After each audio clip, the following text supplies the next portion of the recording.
Arguments in favor of the doctrine of eternal punishment, a critical analysis in light of reason. Throughout history, various arguments have been presented to support the doctrine of eternal punishment. These arguments sought to justify the idea of endless suffering as an expression of divine justice, moral necessity, or an inevitable consequence of human faults.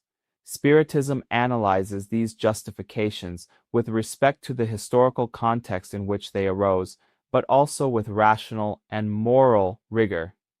One of the main arguments asserts that eternal punishment would be necessary to maintain moral order. According to this view, the fear of a definitive punishment would prevent humans from acting wrongly. However, modern psychology demonstrates that behaviors based solely on fear do not produce true inner transformation. They generate apparent obedience, but not moral maturity or deep ethical awareness. Another argument holds that the severity of the offense against the divine would justify an infinite punishment. However, this logic conflicts with fundamental principles of justice. Science and moral philosophy show that proportionality is essential in any fair system. Offenses committed in a limited time, under conditions of ignorance and imperfection, cannot rationally lead to infinite consequences. There is also the argument of immutability after death, according to which the spirit could no longer evolve after physical life. This point is directly challenged by modern studies of consciousness and by the observation of nature itself. Nothing in the universe remains static. Biology, physics, and human history reveal continuous processes of adaptation, learning, and transformation.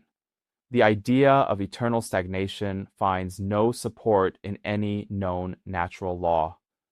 Spiritism clarifies that these arguments arose in times when humanity did not yet possess the intellectual tools to understand spiritual evolution.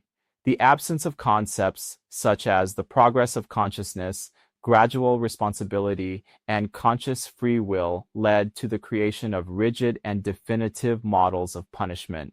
From a psychological perspective, the belief in eternal penalties tends to generate excessive guilt, paralyzing fear, and a distancing from spirituality.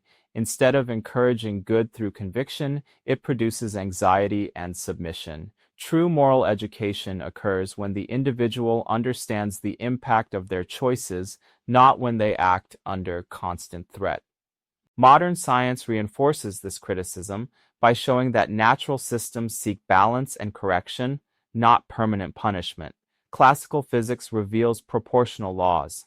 Biology shows recovery and regeneration. Suffering only persists as long as it serves an adaptive function. When that function is exhausted, the process transforms. Thus, Spiritism concludes that arguments in favor of eternal punishments reflect historical limitations of human thought. They served a pedagogical role in their time, but do not hold up against a rational, scientific, and morally coherent view of divine justice. Spiritual progress is always possible, and mercy manifests as a continuous opportunity for learning. If this reflection has helped you better understand the historical and moral foundations of this doctrine, like, share, and leave your comment. Your participation helps this message reach more people.